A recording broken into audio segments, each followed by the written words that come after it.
Que o amor de Deus Pai, a comunhão do Espírito Santo, esteja sempre no coração de cada um de nós, quando nós queremos refletir nas palavras do texto de 1 Timóteo, capítulo 2, versículos 1 a 4.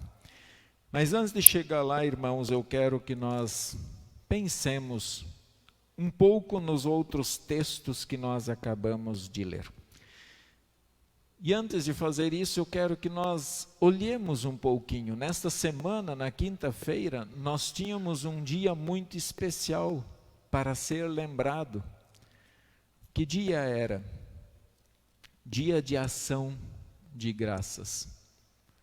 É interessante que o ser humano coloca dia para tudo, né? Tem dias que eu penso que nós não deveríamos estabelecer um dia, que isso deveria ser parte da nossa vida. Mas também reconheço que se estabelece um dia especial para que a gente também volte e olhe para esse dia com alguma atenção especial. Nós temos, por exemplo, o Dia das Mães para os filhos.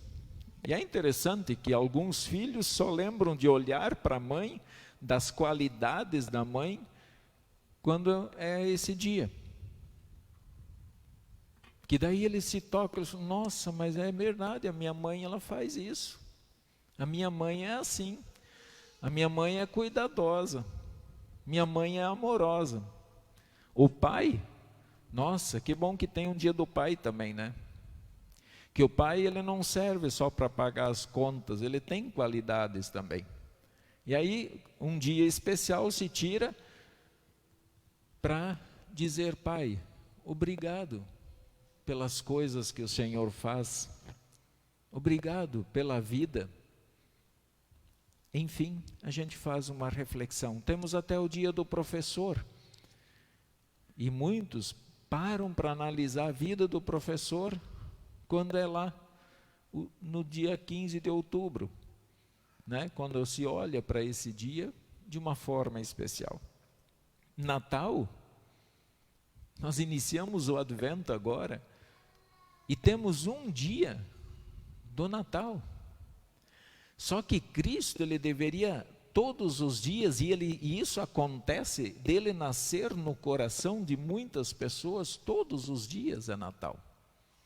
Sexta-feira Santa, que é o retrato que fala da morte de Cristo, por minha causa e pela causa de vocês, também a gente olha para esse dia e destaca ele de uma forma especial. Enfim, nós temos um dia também para dizer obrigado. Obrigado, Senhor, por todas as bênçãos que nos dás. E como disse o nosso hino aqui, se nós fôssemos contar as bênçãos, com certeza esqueceríamos. Olhem para as leituras de hoje, nós pegamos aí justamente a leitura de quinta. Salmo 67, faça, Senhor, resplandecer o teu rosto sobre nós. E quando você começa a olhar para a história, você começa a ver o brilho do rosto de Deus sobre a humanidade já faz mais de 2000 anos. Porque o brilho de Deus foi quando Cristo, ele olha para a humanidade e diz, agora está consumado. Agora a salvação está pronta. Agora o ser humano tem a paz. Mas se quiserem olhar também lá para as bênçãos materiais, porque para muitos, olhar só para Cristo vai dizer, não, mas isso aí é muito pouco. Pouco? É pouco o que Cristo fez? Mas tudo bem, o ser humano gosta de ter uma coisa para pegar, tem que ter alguma coisa visível, né? Mas então olhe à sua volta. Olha, vamos olhar à nossa volta e quantas bênçãos Deus tem dado sobre nós. E é justamente sobre essas bênçãos materiais que o texto do Antigo Testamento a leitura que a Leda fez, queria ressaltar, mostrar para o povo, olha, seja obediente a mim, e então eu vou abençoar a terra, eu vou dar chuva, para que vocês possam plantar e colher, eu vou fazer o sol brilhar na medida certa, eu vou dar o ar que as plantas precisam, o ar que vocês precisam, eu vou dar condições de vocês trabalharem. Enfim, basta olhar o texto do Antigo Testamento e veremos quantas bênçãos nós temos lá. O texto do Evangelho. Era só uma lepra. Sabe o que representava na época ser uma lepra, ter uma lepra? Significava ser rejeitado pela sociedade. Assim como muitos são rejeitados hoje por causa desse maldito coronavírus. Alguns que pegaram, eles falaram para mim, pastor, o problema não é pegar o coronavírus, o problema é a rejeição do povo. A rejeição dói muito mais do que pegar esse coronavírus. E lá tinha 10 homens que estavam com lepra. E na época eles eram expulsos da cidade para o deserto até ficarem bom. E eles ao avistarem Jesus, Jesus então diz, olha, vão lá se apresentar ao sacerdote. E à medida que eles iam indo, eles começaram a ficar curados. E de 10 apenas um voltou. Apenas um voltou. E vocês sabem que com a leitura do Evangelho, eu aprendi, porque toda vez que a gente lê, a gente aprende alguma coisa, e eu aprendi essa semana, que não importa muitas vezes quanto você faz pelas pessoas. Jesus curou eles de lepra. Quer dizer, ele trouxe aqueles 10 leprosos lá do deserto para viver de novo com o povo. E 9, não, talvez aqueles outros 9 acharam que Jesus era obrigado ainda a fazer isso. Ou que não olharam para Jesus como o grande mestre, como o Messias prometido, e simplesmente, não, isso aí não é nada. Então não importa quanto se faz para as pessoas. Quando a pessoa não tem gratidão no seu coração, você pode mover o mundo por ela. E ela nem muito obrigado vai dizer. Então, eu olho assim para situações e falo, mas como é que ele vai oferecer uma coisa que ele não tem? É a mesma coisa que nós sair pela estrada ali agora e pedir para um mendigo pagar um churrasco para nós. Mas como ele vai pagar um churrasco? Ele não tem. Como é que as pessoas vão dar a gratidão se elas não têm? Se falta isso aqui dentro do peito, do coração, da alma delas, de olhar e agradecer pelas bênçãos recebidas. Então vem o texto da epístola que eu quero fazer a leitura. 1 Timóteo 2, 1 a 4, que diz assim: antes de tudo, pois, exorto que se use a prática de súplicas, orações, intercessões, ações de graças em favor de todos os homens, em favor dos reis e de todos os que se acham investidos de autoridade, para que vivamos vida tranquila e mansa, com toda piedade e respeito. Isto é bom e aceitável diante de Deus, o nosso Salvador, o qual deseja que todos os homens sejam salvos e cheguem ao pleno conhecimento da verdade. Uma das formas, está dizendo aqui, é a oração. Senhor, obrigado. Obrigado pela vida.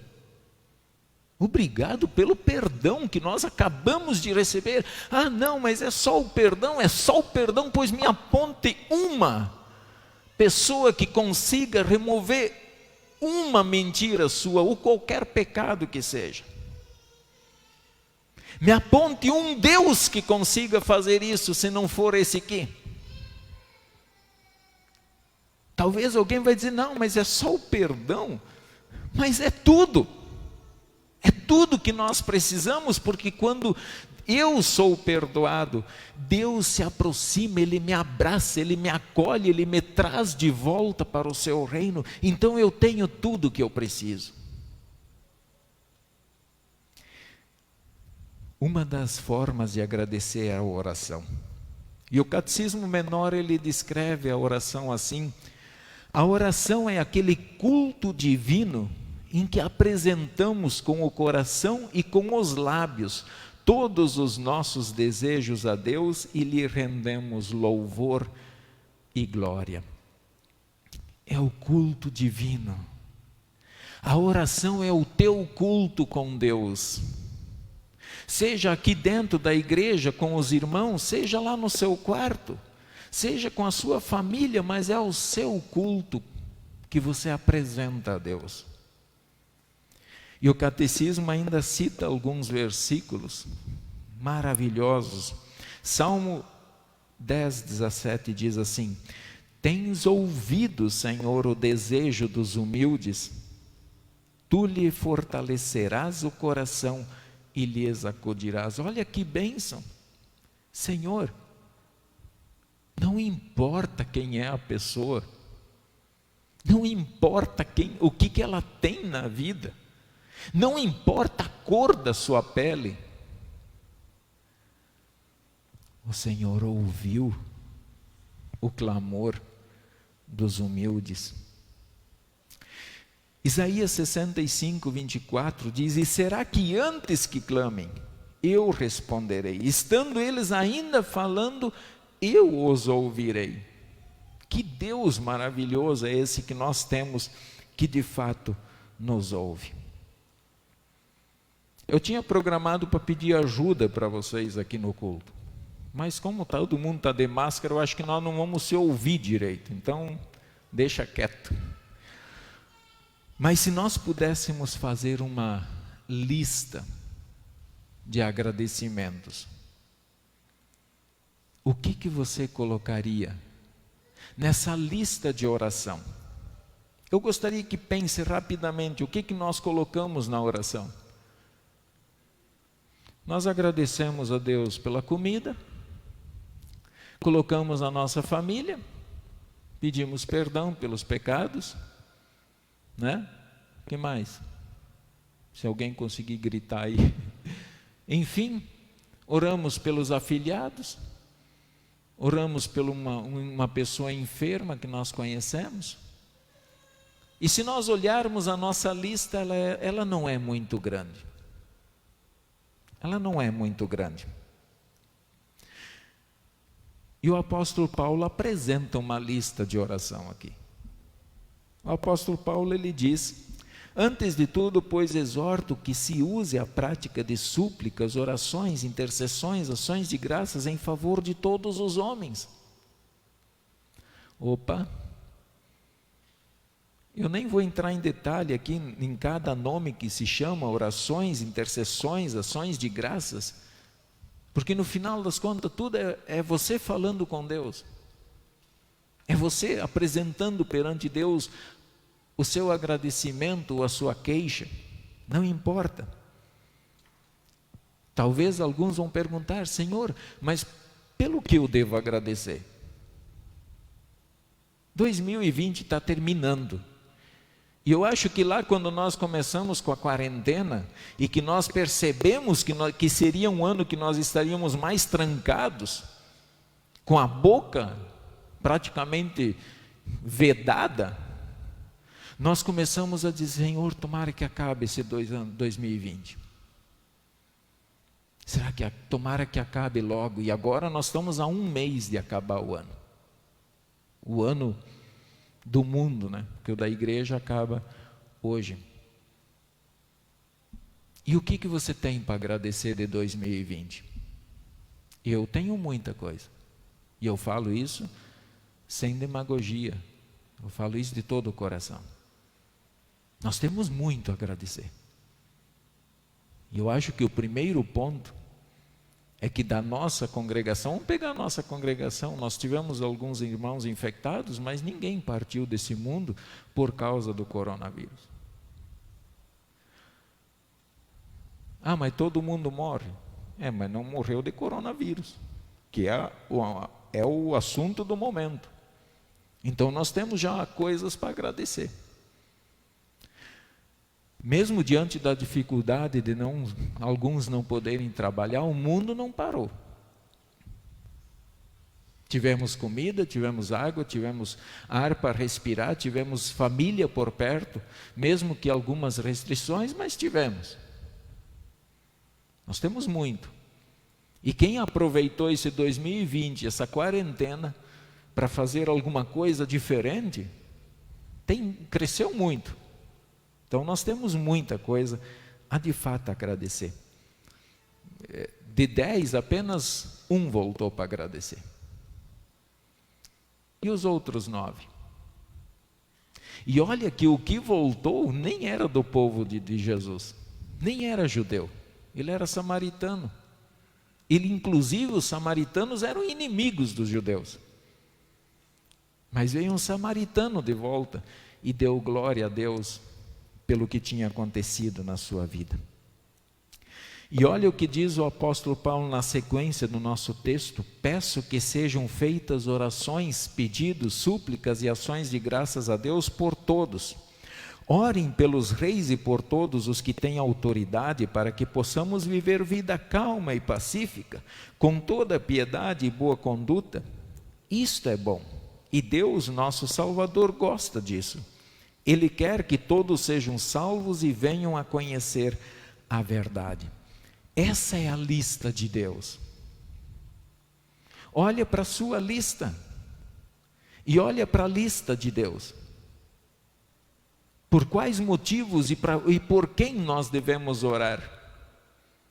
E é interessante que ele diz pelas autoridades. Então vamos lá. Talvez alguns nem oram pelas autoridades.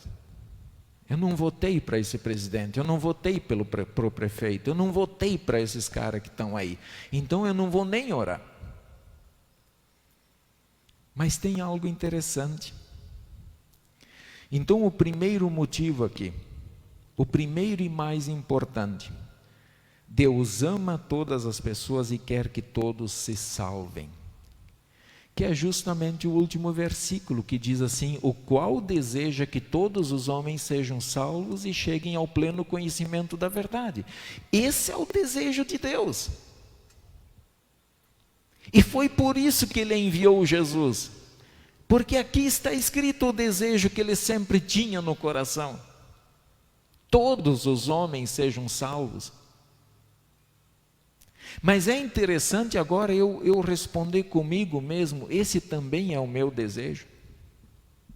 O meu desejo agora também combina com o desejo de Deus? Ou, pelo ser humano ser muitas vezes egoísta e ganancioso, às vezes a gente tem medo de proclamar o evangelho, porque não, a gente imagina que o céu é que nem esse templo, que só pode entrar, vamos imaginar, 400 pessoas.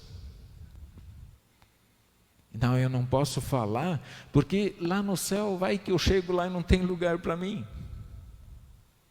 Então, de repente, o meu desejo com o de Deus não está batendo. Pensemos sobre isso. E talvez seja esse o motivo que o evangelho, muitas vezes, ele fica empatado. O desejo de Deus é que não importa. Ele quer que nós oremos pelos pedreiros, pelos lixeiros, pelos aposentados, pelos órfãos, pelos famintos, pelas prostitutas, pelos bandidos, pelos adúlteros. Esse é o desejo de Deus. Se nós colocarmos a lista de oração de Deus ao lado da nossa lista, como é que vai ficar a nossa lista? E como é que vai ficar a lista de Deus? A lista de Deus é enorme.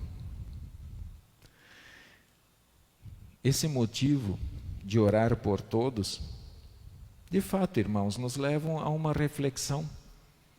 Eu oro pelas minhas autoridades? Vocês conseguem perceber que se eu oro pela minha autoridade, para que ele faça as coisas bem, de forma correta, não importa se eu votei para ele ou não, mas se eu oro por ele, eu estou orando por todos aqueles que estão abaixo dele. Se eu oro por ele, eu estou orando por todos vocês ao mesmo tempo. Eu estou orando pela nação toda. Então a gente muitas vezes pensa, eu não vou orar pela pessoa tal, porque eu não quero que ele se dê bem. Mas não é uma questão de se dar bem. A questão é que as pessoas que estão em volta se deem bem também, para que o mundo vá bem. E é esse o desejo do coração de Deus. A segunda razão por que oramos por todas as pessoas é que quando oramos por determinadas pessoas, estaremos também orando por todas elas. E esse é o maior desejo, e que nós deveríamos de fato colocar isso em nossa cabeça. Quando nós oramos para que um chefe de família, que ele cuide bem, que ele vá bem, nós estamos orando pela sua esposa, pelos seus filhos, pelos seus netos, nós estamos orando para que todo aquele povo vá bem. Nós não oramos somente por uma pessoa, mas estamos incluindo todos os demais em nossa oração. Último ponto, por que orar ao Senhor? Porque todas as pessoas precisam de nós, precisam das nossas orações. Por mais que o mundo não reconheça, mas quando aperta o calo lá fora, o que geralmente as autoridades falam? Quem acredita, ore. Orem. Não se cansem de orar, porque nós precisamos da oração. Então o povo está precisando de oração, e é da nossa oração. É dos cristãos que o povo lá fora está precisando. É da minha, é da sua. Seja aqui dentro da igreja ou seja lá em casa, não importa. O povo está precisando. Quando usamos a lista de Deus, a lista de oração de Deus, estamos fazendo uma oração que realmente é agradável a Deus. Vejam só que em Tiago 4, 2 e 3 diz assim: cobiçais e nada tendes, matais e invejais, e nada podeis obter. Viveis a lutar e a fazer guerras. Nada tendes porque não pedis. Pedis e não recebeis, porque pedis mal, para esbanjardes em vossos prazeres. E um pouquinho mais adiante ele diz: humilhai-vos, pois, debaixo da autoridade e do poder de Deus. Queridos irmãos, olham para a vida de vocês e de fato analisem, agradeçam a Deus por tudo que vocês têm passado, por tudo. Foi fácil? Agradeçam. Foi difícil? Agradeçam, porque todas as coisas cooperam para o bem daqueles que amam a Deus. Que o nosso coração, que a nossa alma, que o nosso espírito seja um espírito de gratidão. Que nós não precisemos esperar até o dia 26 de novembro do ano de 2021 para dizer: Senhor, muito obrigado. Mas que cada dia nós falemos: Senhor, obrigado por mais um dia e por tudo que esse dia me trouxe. Louvado seja o nome do Senhor. Amém.